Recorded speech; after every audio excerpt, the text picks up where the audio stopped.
What's happening? Wildcast podcast coming your way on Tucson.com, Apple Podcast, and Spotify. Please subscribe, rate, and comment wherever you get your podcast. I am Justin Spears, Arizona football beat writer, here with Micah Lev, senior writer and columnist for the next however many minutes we're going to talk. We're going to discuss Arizona football and their latest loss to UCF. Now 5 straight losses for the Wildcats. That is the longest losing streak, Lev, since they lost 20 straight between 2019 and the 21 seasons, which feels like forever ago. But man, Arizona not doing so hot right now after their The latest loss. Yeah, we're recording this on Wednesday evening, and the UCF game feels like it was a million years ago. It's been a few things that have Right? happened in the world since then. Um, Yeah. so you were there, you witnessed the carnage in Yeah. person. It was, I'm sure, it was just as ugly to watch in Orlando as it was to watch on TV, like the rest of us back here. Really, to me, that was the first game this season where they truly were not competitive. Like you just felt like they had no chance. Yeah. The disparity at the line of scrimmage was stark on both sides, really. UCF had over 300 rushing yards and Arizona had 5. Yeah. Not 50 or not 105, 5, which is not great. It was kind of I don't know. This is a team that needs a bye in the worst way. And I'm sure In the worst way. a lot of people feel like they need to make a lot of changes. It doesn't seem like that's going to happen. But getting a little bit of time off, get some injured guys back, work on fundamentals, regroup, win a bowl game on coming up next Friday against Houston, which is playing a lot better Yeah. than they were earlier in the season. They kind of hit the breaking point in that game, and it was really bad. Yeah. And I'm glad you brought up the fact that it was the first game where you felt like they weren't even competitive, like from the start. Like we've seen in some of these blowout losses, like against Kansas State, like they were actually somewhat in the game, and then Kansas State just kind of completely blew it open. BYU, like they were somewhat competitive, and then really the start of that second half with those 2 turnovers by Noah Fafita led to the avalanche by the Cougars. This one from the start wasn't even close, and then UCF had their way running the football.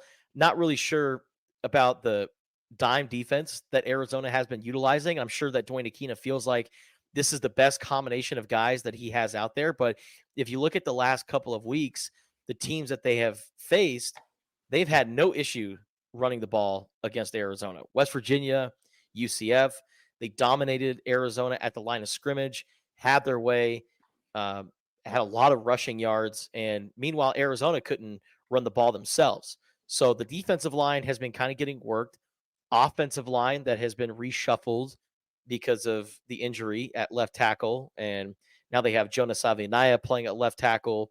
They've moved over Alexander Deuced from the right side to the left side. They put Wendell Moy at right guard to help out Michael Wooten. They have the inexperienced / experience on both sides of the line. You have a rock solid center and Josh Baker there in the middle, but I think the trench battles, which has been a strength for Arizona, right? Last year, what was we talk about T Mac, we talk about Noah Fafita and all these other guys, but really what it all comes down to was Arizona's ability to dominate the line of scrimmage, both offensively and defensively.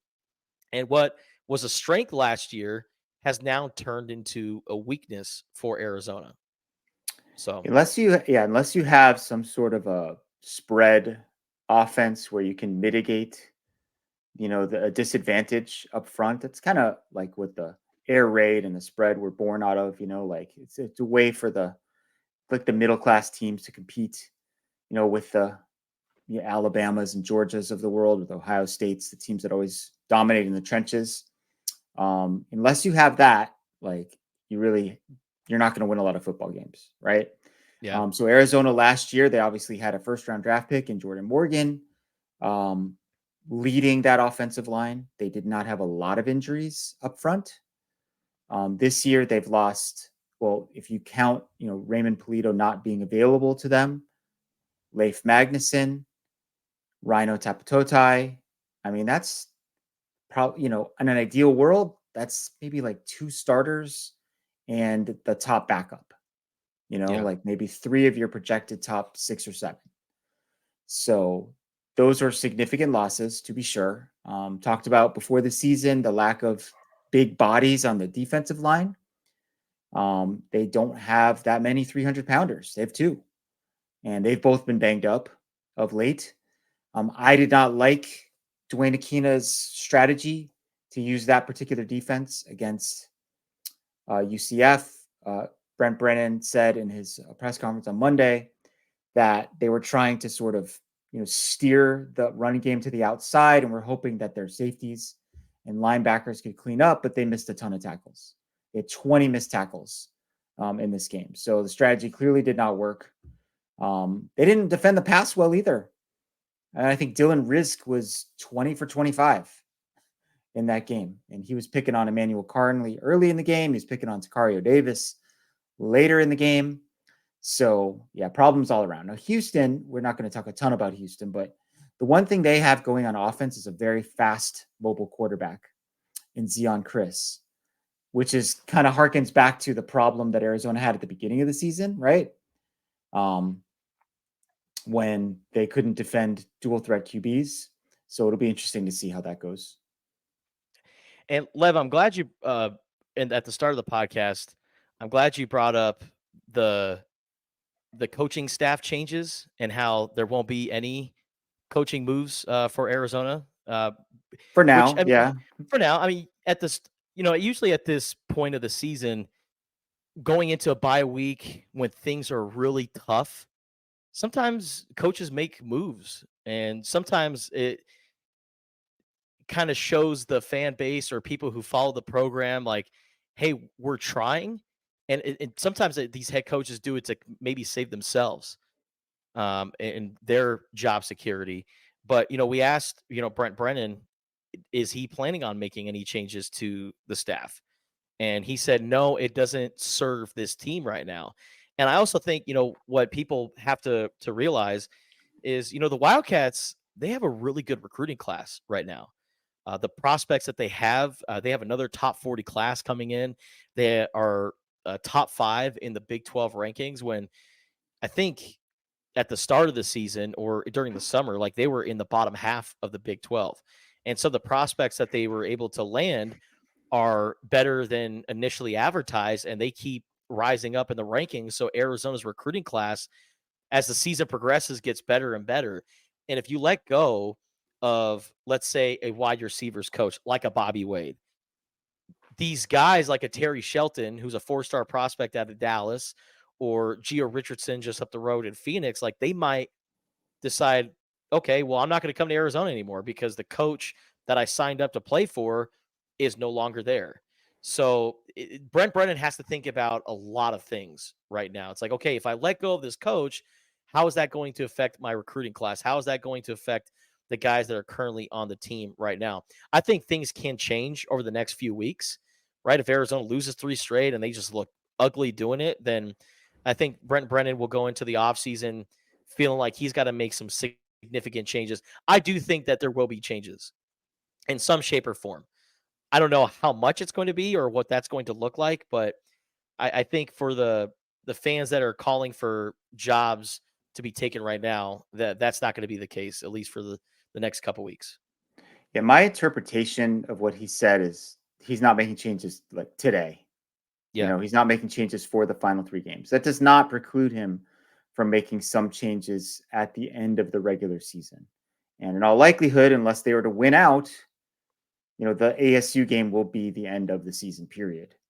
And then they can kind of go from there. I think they could use a little different direction on offense for sure. This system has not been a good fit for Noah Fafita.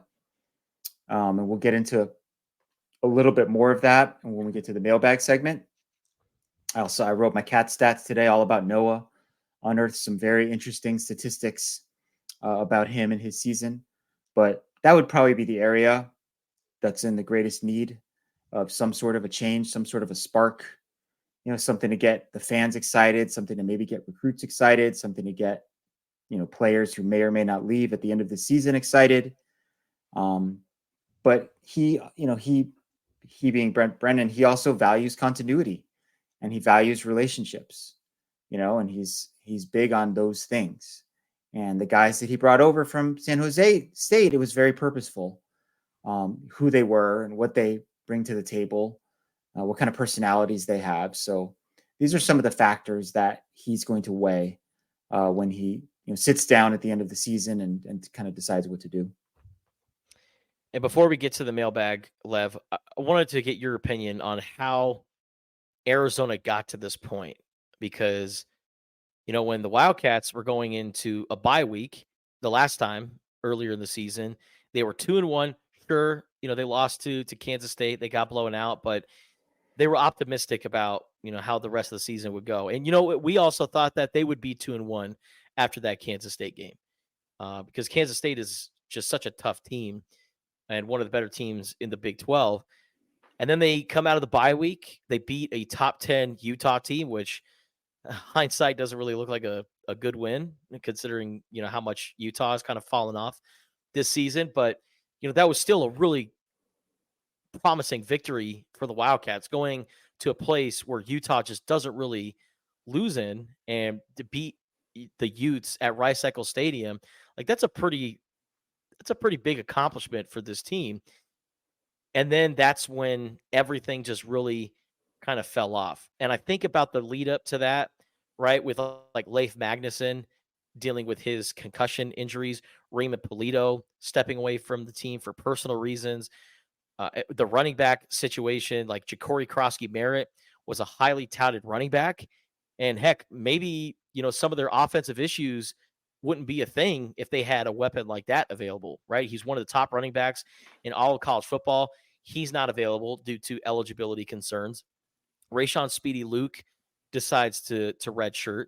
You have all these injuries on defense, including 3 to some of the biggest voices, if not the 3 biggest voices in your defense, in Jacob Manu at linebacker, Trayden Stukes, and Gunnar Maldonado. You lose your starting left tackle and Rhino Tapatotai, who was supposed to be a backup initially because we all thought that Raymond Polito was going to come in and start. And listen, I can talk about the injuries and the personnel problems and all that, but coaching too, I think has, some to do with the issues, like the long developing plays. It just doesn't really seem to match up with what Arizona has. But long story short, and I put it all in this long Twitter thread, like I try to take a measured approach because I know there's a lot of pissed off Arizona fans right now. And honestly, I get it. I totally understand all of your frustrations because after a 10-win season that was so promising, and a year after that, you bring back a good chunk of that team, you felt like, hey, maybe they can do it again or do something similar. And it has been an absolute train wreck. And this 5-game losing streak has been pretty much the highlight of that train wreck. So I understand where Arizona fans and their frustrations are coming from, but there have been a lot of things that have contributed to this mess that I think, some of it is just simply out of Arizona's control, like all of the injuries. I would say, to sort of sum it up, that the offense hasn't really gotten better and the defense has gotten gradually worse. The offense sort of had the same issues for the most part that it's had since the second week of the season. Like not the ball's not getting out of the quarterback's hand fast enough. Noah Fafita's average time to throw 3.24 seconds is the highest in the nation, with a minimum of 215 dropbacks, according to Wow. Pro Football Focus. And that is zero point 0.7 seconds, almost 0.7 seconds higher than last year, which might not sound like much, but when you're playing live football, that is a huge, huge deal. Mm-hmm. And so, like, why is that happening? Like, our receiver's not getting open? Is he not reading the field? Is the protection breaking down? Is he sensing pressure that might not even really be there? Is the system not suited to his skill set? Are they not calling the right plays for him? These are all valid questions. Offensive line, injuries, huge issue. It is really hard to function when you don't have a good offensive line. Kean Burnett, who is just emerging as a star, kind of been banged up off and on, just really hasn't been 100% for a lot of the season. He would have, I think, been a really important weapon for them and someone that Noah trusts. The running back situation, as you addressed. So that's the offense. Defensively, the defensive tackles, I mentioned them. They're only 300-pounders, and those guys have been banged up and in and out of the lineup. And then, what I would call the brains of the operation on defense, right? Absolutely. Jacob Manu, Traden Stukes, and Gunnar Maldonado.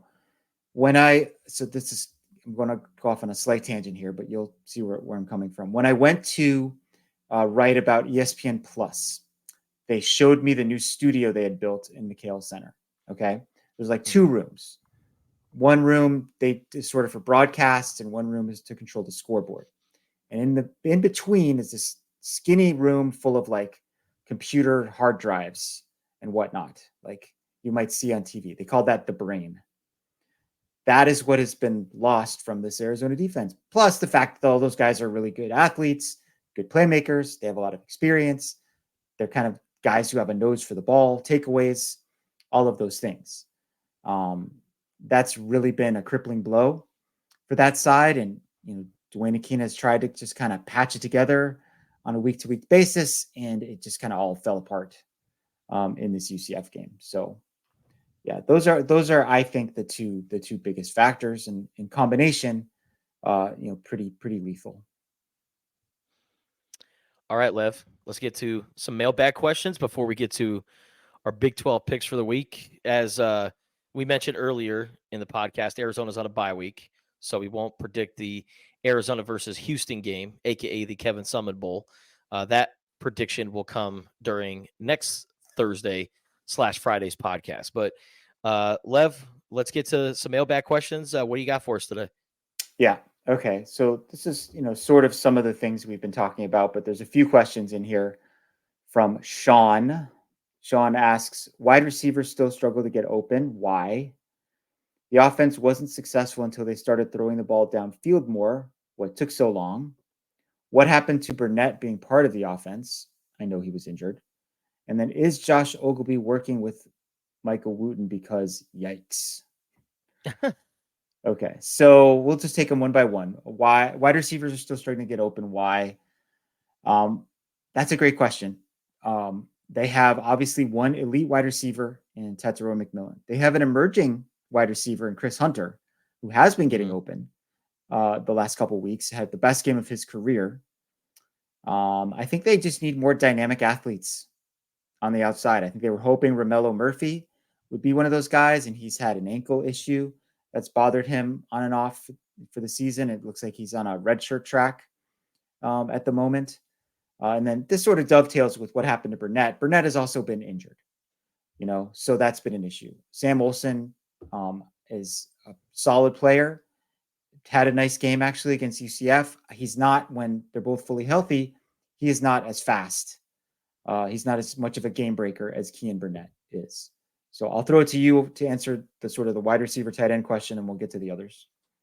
Yeah, I also think in some ways, these Arizona receivers have kind of become a little predictable. Like when they're running routes, some of them, I feel like, at least from my observations, when the ball is not being thrown their way or they know that they're not getting the ball, they don't really run their route at 100%. And so when the defensive backs are reading that, then they start to cheat over a little bit and go to where they know the ball is going to go. And that's where T-Mac can get limited/bracketed. So I feel like the receivers not all running their routes at 100%, I feel like has led to some guys not being able to get open.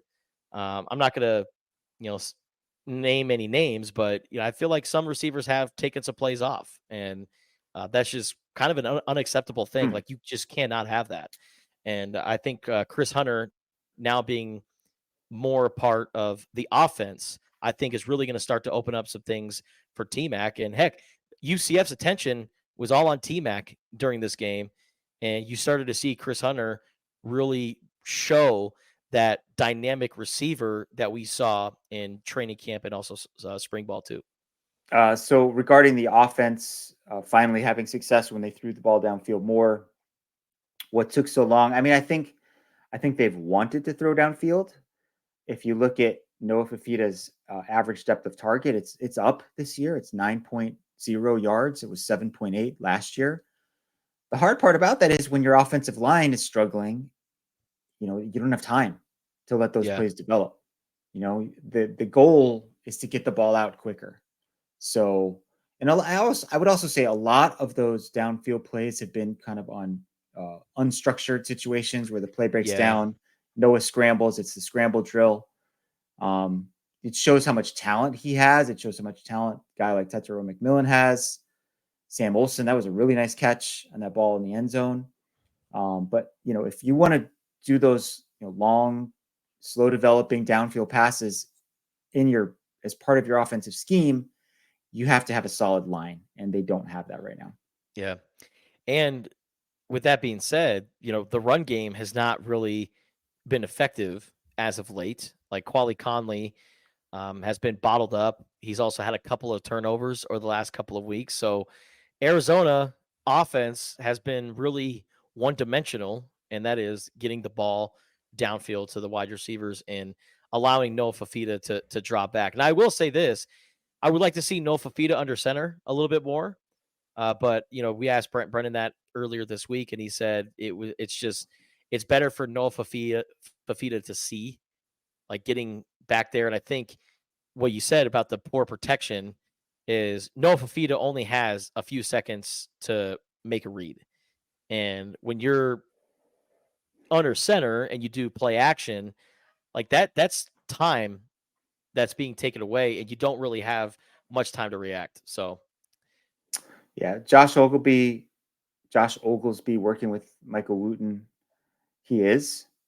Michael Wooten is a developmental prospect. I know he's a redshirt sophomore, but he didn't play at all at Oregon. He had, I think, a shoulder issue when he was at Oregon. He got hurt here during training camp and missed time.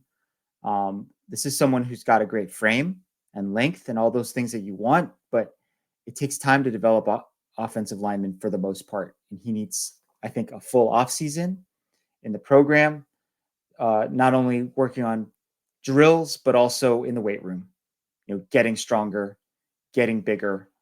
And I think they like his character, and I think they like his physique, and hopefully he'll make progress by the time we get to spring. yeah, too many injuries that he suffered, like the shoulder injury, like you mentioned at Oregon. He had a knee injury at the start of training camp that sidelined him. Kind of a fluke play that happened at camp that we all saw, and so I still think that he's developing his body. He's trying to stay healthy. And listen, offensive linemen, these are the guys that really take the longest to develop. And we've seen a lot of great offensive linemen come through Arizona. The one that we always use is Jordan Morgan. When he first got to Arizona, we thought, yeah, at some point he might be a contributor. Yeah, he might start. Is he going to be a first round pick? I mean, I didn't envision that happening for Jordan Morgan. But then over the years, he took his licks. He got the reps in, got into the weight room, built up his body. He came into Arizona at I think like 270 pounds and left at like 315, 320. So you're building up your frame over time. You're learning how to really play with your size and your body and all that. I think Michael Wooten right now is experiencing that. And plus, man, it's so hard to, I mean, you can't play live reps in practice, but man, there's nothing like the live bullets when you're out there in a game. And right now, Michael Wooten is getting the old baptized by fire treatment, which could bode well for Arizona next year and even the year after that, because we could see him turn into a pretty solid tackle. Yeah, I mean, between him and Alex Deuce and Rhino Tapatotai, I mean, that's the makings of a good offensive line. Like a year from now, when maybe all of them should have Yeah. been playing for the first time, but they all had to go in there. Rhino's a redshirt freshman. Alex Deuce also a redshirt freshman. Mike Schieffer asks, if Arizona miraculously makes a bowl game, does that save the season, or is it still a disappointment given the preseason expectations? By contrast, what happens to Brennan if Arizona doesn't go bowling? I doubt he gets fired because of the finances, but possible. Why don't you go ahead and See, jump in on that one? season saved because you win the last 3 games of the season, and that last one's a big one because ASU is actually really good this year. So if you beat a really good ASU team, you get to the postseason. Sure, are you? I don't know what bowl game they're going to be playing in. Maybe Shreveport, Louisiana. Maybe the New Mexico Bowl. I don't know what bowl game that they would be in at Are six they and six. eligible for the Pop Tarts Bowl or the Duke's Mayo Bowl? Can we at That'd least be get a fun great. one? That'd be awesome. I'd be all in on, especially the Pop Tart Bowl.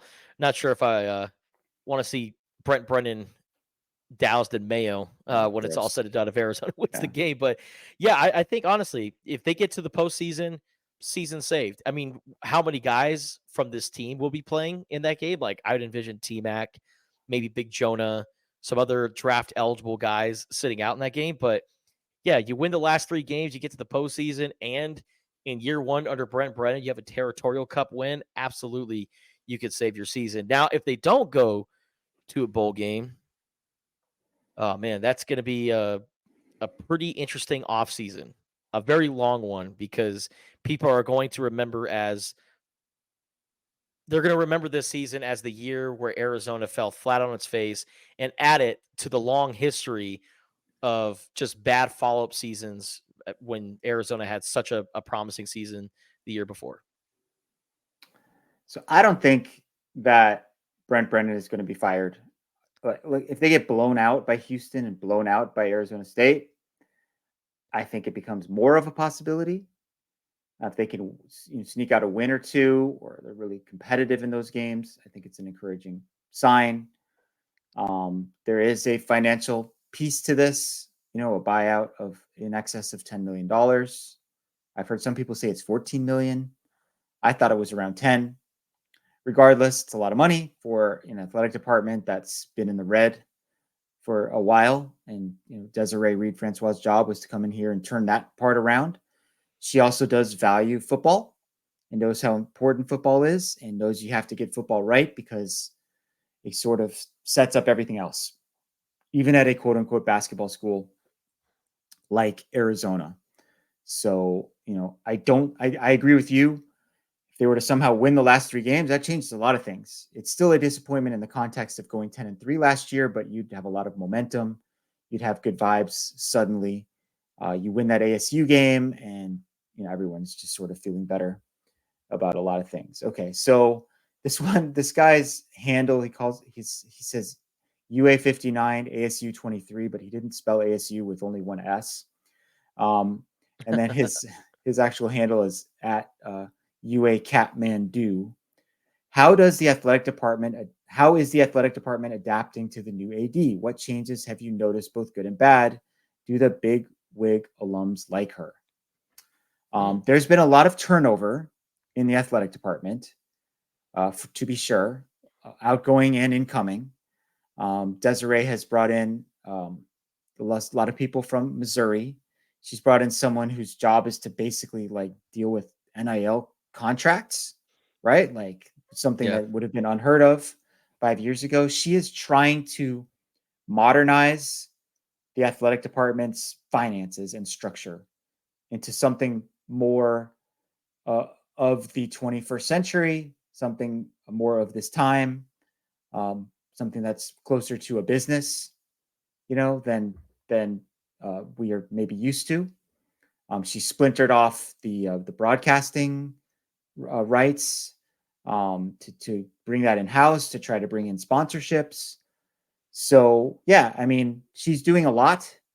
It really means a lot to her to get this right. This school means a lot to her, and it remains to be seen how it all works out. I mean, we're in the very, very early stages here. She's been on the job for less than a year. Yeah. What about 8 months or so, maybe less than that. So, we'll see. But she's definitely been busy since she got here. Yeah. And the the guy that she hired, Bud Sasser, I think that's his name. He played football at Missouri and was actually drafted by the LA Rams, or they were then St. Louis at the time, and had some injuries that could, or like some condition that didn't allow him to play football. So he got into administration and was first working with the LA Rams or St. Louis Rams, and then started working for the Missouri Athletic Department, and is now the NIL / revenue sharing guy. And revenue sharing, as part of that lawsuit that just happened, we're talking about roughly $22 million. Is that correct? 20 to For 22, somewhere in that range. for Yeah. for each school when it comes to revenue sharing. And Desiree understands that this is where college athletics, it's where it's heading, and she wants to get ahead of the ball. She wants to get ahead of the curve and make sure that Arizona continues to evolve in the ever-changing landscape of collegiate athletics. So, and she understands that football pays for all the other sports, and that's one thing that I really appreciate about Jed Fish in the book, the Price, written by Armin Katayan. When he went up and met with donors, he said, "Yes, basketball is great. Basketball makes a lot of money. That's all fine and good, but basketball covers basketball. That takes care of itself.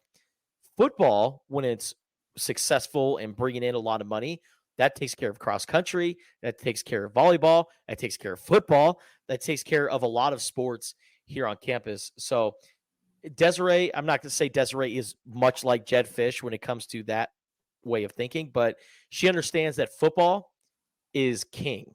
And, if Arizona wants to be Gonzaga, then that's fine. But when it comes down to, maybe other, I don't know, conference expansion or conference realignment or anything like that, she wants to make sure that Arizona is attractive as a football school and not just a basketball school. Okay, so I have three more posts here that they were all in response to something that I posted earlier in the day on Wednesday. That is one element of my cat stats piece. And that is that Noah Fafita has 33 throwaways this season. So that means, like he's near the sideline, he's running out of bounds or whatever. He's just chucking the ball into the stands, into the bench, because the play is broken down. He doesn't see anything downfield. That is the most in the nation. The next closest guy has 22. Noah threw the ball away 7 times all of last season. So that says to me, like, either he is not seeing the play develop or the play itself is not working, or maybe some combination of the two. Anyway, so here are 3 responses to those. And the last one, there's kind of a question in there, but this guy calls himself Snack Enjoyer at Real Pete A. Me too. Exactly what I've been saying. The prior staff did a good job of calling plays where Noah could see. We threw every kind of screen you could imagine last year, sometimes 3 in a row. Perfect for Noah. He can't see downfield. Wilson staff Stan says it all comes down to the O-line. They changed blocking schemes on a unit that had spent 3 years under Fish's schemes. And then Frank Galati said he was able to see the field last season, but not this. I don't think so. More likely, Cowing was almost always open, and he's gone. Noah is pressured a lot more often than last season due to the O-line being more leaky. The offensive game plans are less effective than last season. Yeah.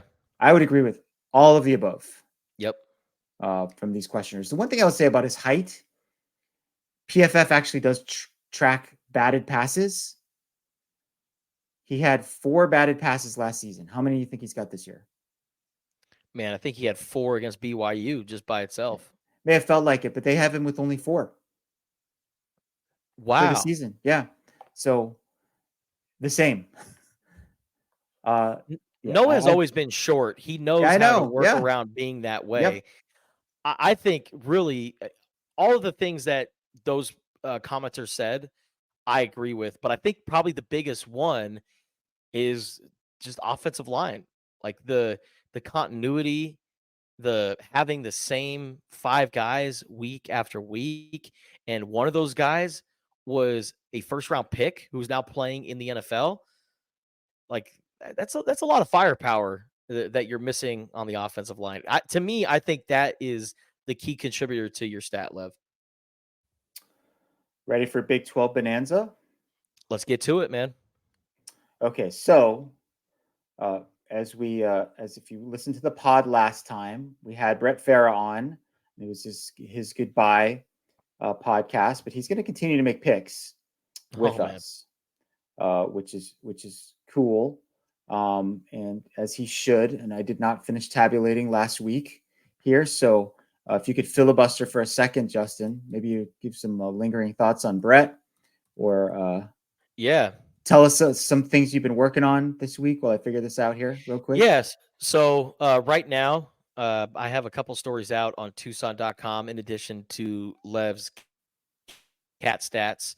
One of them is about recruiting. The Wildcats, since they're on a bye week, the coaching staff is going to be out on the road doing some recruiting. The Wildcats currently have a 21 player class that stretches out between Texas, California. You got some guys in the state of Arizona. They got one in Florida, and Isaiah Mizell, who's a receiver from Orlando, who's a really good prospect. Notre Dame is knocking on the door, and they're hoping to get him. So Arizona has to, kind of hold off, some high-profile programs coming after their players. But I really like this recruiting class. I really think that the players that they have, not signed but committed right now, I don't know if they're going to be game changers from day one, but I really like some of the guys that they brought in, and they're getting players who are coming in from some pretty good high schools, like just right here in the state of Arizona. I love Dejon Hitton, the cornerback from Hamilton. They have a lineman from Mater Dei. They have a lot of great guys that are coming in from the Bay Area. So altogether, I think this 2025 recruiting class is going to be a solid one for Arizona. I think there's a reason why that this class is ranked in the top 5 in the Big 12. And then on top of that, I also wrote a story about Noah Fafita and Dalton Johnson, really making sure that as leaders, they're keeping the team together. Because after losing 5 straight, considering the expectations that they had this year, guys can feel just kind of checked out of the season and just, like, all right, let's just figure out a way to go home. Dalton Johnson, I thought, was very honest and gave a great answer when I asked him about, kind of keeping the team together. And he said, listen, I was a part of that 2022 team when guys at this point of the season were kind of already looking towards Thanksgiving/Christmas and trying to get ready for the holidays. A lot of the guys on this year's team, they're not feeling that way, despite them being one loss away from not qualifying for a postseason. So those are pretty much my stories as we get ready for the weekend. And then Brent Brennan had a lot of interesting things to say about just kind of the current state of the program and his connection to Desiree Reed Francois and all that. So you could check all that out on Tucson.com. We were not collectively very good at making football picks last week. You were actually the best. You were No 2-2. way. Yeah, you were 2-1 against the spread. The reason is you took Texas Tech against the spread, as did I, and they actually won outright. And you took Houston against the spread, and they won outright. I was 1-3-1. Brett was 0-4-1. So for the season, Brett still. Oh no, it looks like I'm in first place. 36-33-1. Nothing to be proud of. Brett 35-34-1, and Justin 34-35-1. So we are tightly bunched. Brett and I were 1-4 straight up last week. You were 2-3. So hopefully we'll do better this time around.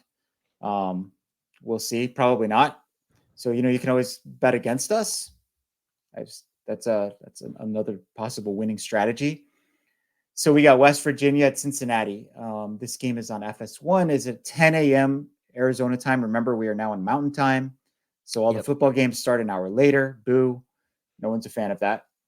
They're both coming off a bye. A couple stats I thought were interesting. Cincinnati is 4th in the league in third down offense conversions, while West Virginia is last in third down defense.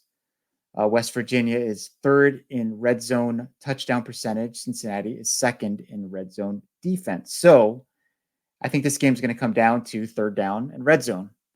which side is going to prevail. I think this is a tight game to me. Uh, Kind of a coin flip game.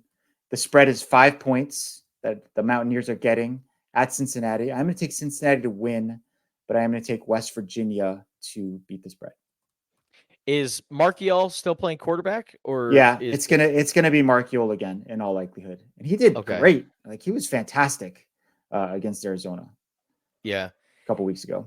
yeah. I like the way Markiel is playing. I know that West Virginia is banked up beyond just the quarterback spot, but I'm going with I'm gonna go with the Mountaineers to pull off the upset Oh, look at you, Justin. on the road, baby. I like it. So Brett has sent me his picks, and he is going to take Cincinnati to win and cover in that one. All right, moving on. We've got a 1:30 game. This is Iowa State against Kansas. This game is in at Arrowhead Stadium, because we know that Kansas is refurbishing their stadium and building a whole like entertainment district where they're at. This game is also on FS1. Iowa State still ranked number 17 in the country. They are favored by a field goal in this game. They're of course coming off their first loss of the season. Kind of like something Arizona can relate to settling for field goals too much, too many turnovers. Kansas, the last time we saw them, almost beat Kansas State. Kansas State hit a 51-yard field goal in the last 2 minutes of that game and then held on. Despite Iowa State's loss last week, they're still first in the league in scoring defense. They're first in the league in passing defense. Kansas, they don't really pass the ball that like with volume, but they're a running team with a running quarterback. So to me in this one, it's can Iowa State stop the run game and force Kansas to be uncomfortable? I think they can. I think they'll bounce back. I don't know how much of a home field advantage Kansas really has at Arrowhead. So I'm going to take the Cyclones and lay the 3 points in this one. I would imagine that Lawrence, Kansas is much like Tucson, Arizona, where if the football team is not winning football games and living up to maybe the preseason expectations, because remember, Kansas, we thought could be potentially a top 5, 6 team in the Big 12, and they've been a big disappointment this season.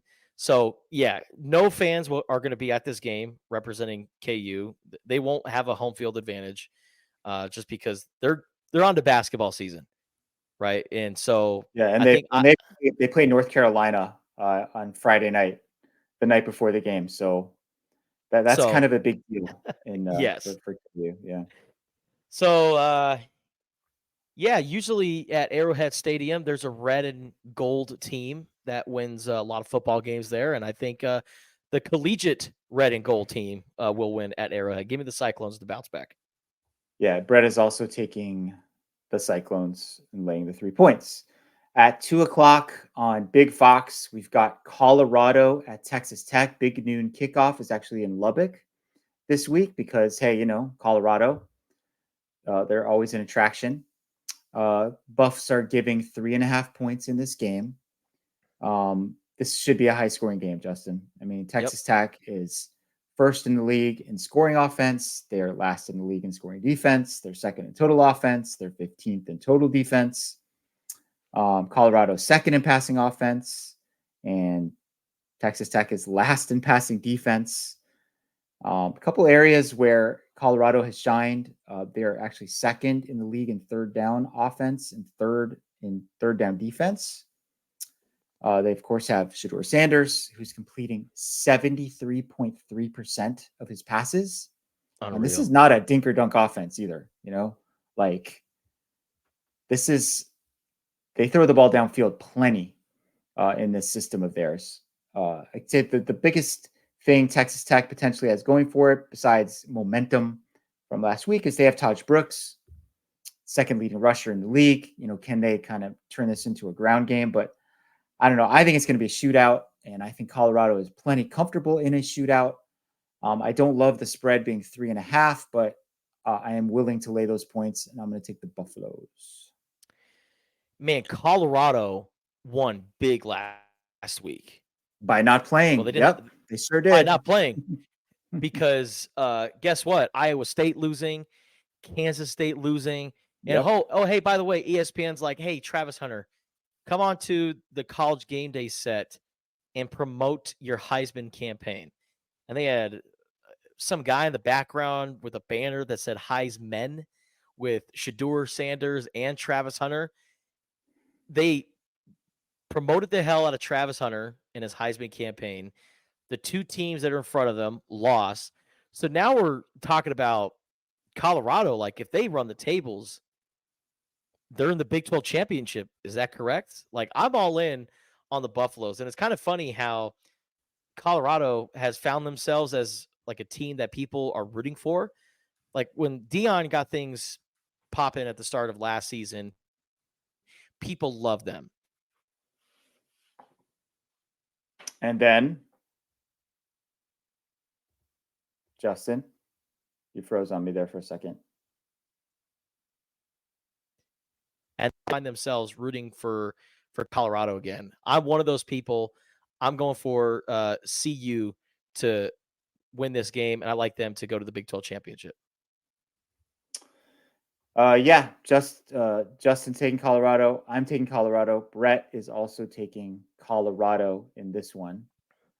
Justin, you're I don't know. I having don't know some what happened. technical difficulties there. It's like a blackout and a power outage maybe over at the Spears Estate. Okay, so we're moving on here. UCF is playing the back half of its Arizona doubleheader. They are coming to Tempe to face Arizona State.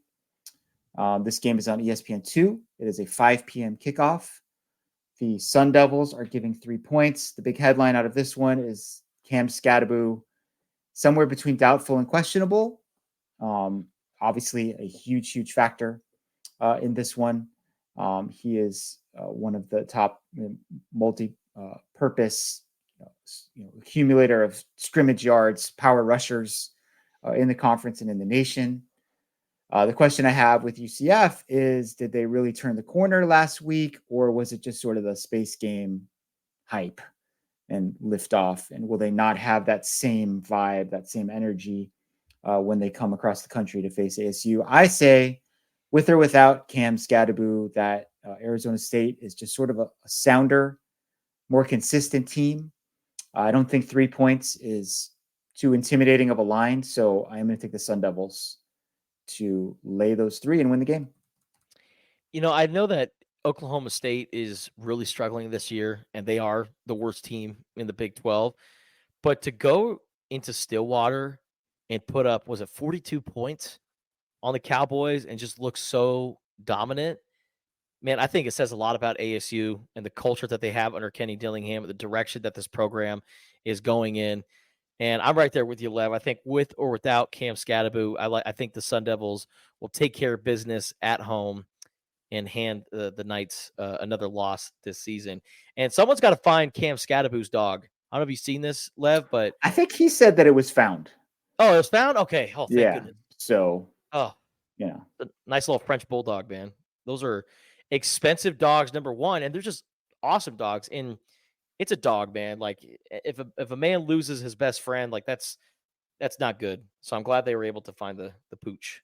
Yeah, shout out to sending a warm wishes to Kirk Herbstreit, by the way, whose faithful dog Ben, I guess, has cancer, getting treatments and struggling a little bit. He brings Ben with him on the road everywhere that he goes. So that can, of course, be very difficult for anybody to go through. So we send our best to Kirk Herbstreit. Brett is actually going to take UCF in this one. Of course. So he's going to go against the grain. Now we have the aforementioned Oklahoma State Cowboys going to TCU. TCU's favored by 10.5 in this game that kicks off at 5 p.m. on FS1. A lot of Big 12 action on FS1 this upcoming Saturday. Oklahoma State, not only are they have the worst total defense in the Big 12, they're the second worst total defense in the country. 133rd in the nation, giving up 503.1 yards per game. They got outgained by Arizona State 529 to 270. Yikes. Yeah. TCU doesn't really run the ball that much, but they are a very good passing team. with Josh Hoover, first in the league in passing offense. As you would expect when your overall defense is bad, OSU is not good at defending the pass. They're 14th in the league in pass defense. Josh Hoover is averaging 327.4 passing yards a game. He's got a 21-8 touchdown to interception ratio. Their top pass catcher, Jack Beck, has 9 touchdowns, which I think leads the league. Despite all of that, despite logic, despite like doing the right thing, I'm going to take OSU with the points. TCU wins, but 10.5 is just, it's juicy. I'm gonna take those points and hope that OSU can somehow keep it close. I've called for OSU to cover. I've called for them to pull off the upset, and they have disappointed me time after time after time this season. I've learned my lesson. I'm going with TCU to win and cover. You know that OSU is going to win this game now, right? Like this Yeah. is like a guarantee. Because that's how these things go. Brett is he's with me. He's taking TCU to win and Oklahoma State to cover. Some interesting comments from Mike Gundy this week, which is kind of like an evergreen thing to say, but he was like very critical of the fans, like not taking care of their families. It was a whole weird thing. He's obviously very frustrated the way that this season has gone for them. I mean, this was a team that was in the preseason top 25. They haven't won a Big 12 game yet. All right, piece de resistance, the finale of the night, the matchup of the day. BYU at Utah, the Holy War on ESPN with an 8:15 p.m. Mountain Time kickoff. We have got BYU undefeated and ranked in the top 10, giving 4 points to the struggling Utes. Last time we saw Utah, they lost to Houston, 17-14. Oof. Last time we saw BYU, dominated UCF in Orlando. BYU, they're second in the league in scoring offense. They're third in the league in scoring defense. This is a pretty well-balanced team. Whereas Utah, they're like good in a lot of defensive categories. Second in scoring defense, first in total defense, but 14th in total offense. They have struggled to move the ball consistently without Cam Rising. And Cam Rising will not be available for this game or the rest of the season. It's been Isaac Wilson behind center for them. All of the numbers, the momentum, all of those things say BYU. So I am going to take Utah to win outright, upset, big, lively crowd, great atmosphere at Rice Eccles, coming off a bye. Kyle Whittingham is going to figure out a way to get this done. I'm taking the Utes, so that will be second week in a row. Big 12 undefeated goes down. Wow. And that would really hurt the conference because if you looked at the latest CFP rankings, of course, BYU being the leader, they are projected as the number 4 seed. But then after that, you have the teams like Iowa State and Kansas State, teams that we truly believe are one of the best teams in the country. They're behind the 2-loss SEC teams. So they're really, I mean, those SEC teams / Big Ten teams are on the outside looking in. These other Big 12 teams are really on the outside looking in.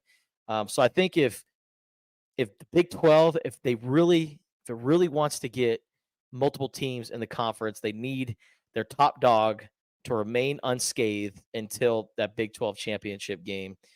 And so I'm going to go with BYU. I think the Cougars are just tough as nails this year. I really like their quarterback. I'm going to go with BYU to take care of business and win handily. When's the last time that these two teams have played in the Holy War? Because that's been kind of a unique thing about the Big 12 is that now that you have Utah and BYU in the same conference, they get to play each other every single season and continue their rivalry, which I feel like, correct me if I'm wrong, I feel like the Holy War has not really been a thing recently in college football between these two teams. I'm not sure. Hold on, you're on mute, Lev. If I'm reading this correctly, it looks like 2021 was the last Okay. time. So, yeah, this is one of the best rivalries out there.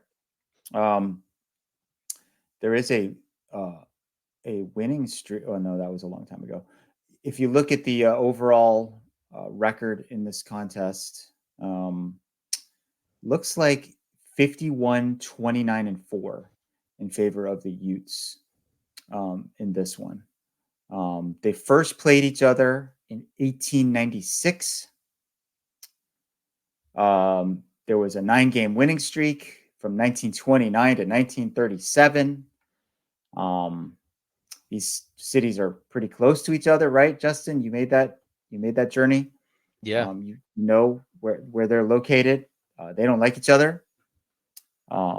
So it's great. It's red versus blue.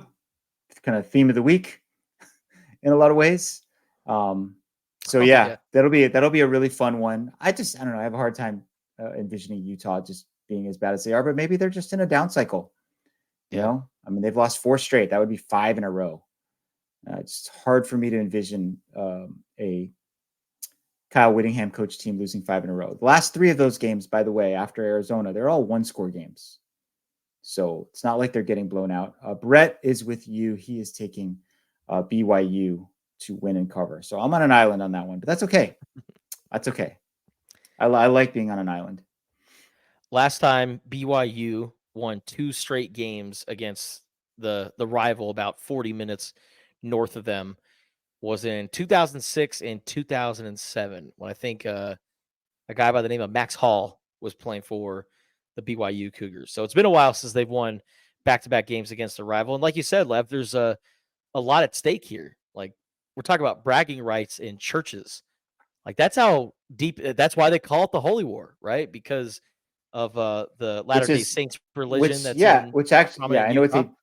know it's a different religion than what you'll find in Texas, but very much of a Texas type of thing. And so that actually fits in well with the Big 12 vibe. I think we heard Dino Babers talking about in church when he was coaching down in Texas, like the next day, there'd be some trash talk going on, maybe before the service started or whatever. So yeah, lots at stake for the Big 12, as you mentioned, because, they're in a position right now where the Big 12 is looking like a 1-bid league. And maybe the only way to avoid that is to have BYU go undefeated and then lose in the Big 12 championship game and still get in. And the winner of that game, whether it's Iowa State or Colorado or maybe even Kansas State, also getting in. There'll either be a lot of red ties or a lot of blue ties in church on Sunday morning in Utah. All right, so that is our Big 12 picks for Big 12 Bonanza. Lev will also have the written version on Tucson.com. Check out all of our work during the bye week at Tucson.com and the Wildcaster app. And per usual, don't forget to subscribe, rate, and comment the Wildcast podcast wherever you get your podcasts. We'll be back next week. We'll have a podcast on Monday as we get ready for the Brent Brennan press conference and also take a look back at what happened over the weekend. And as always, we appreciate you guys for listening and watching.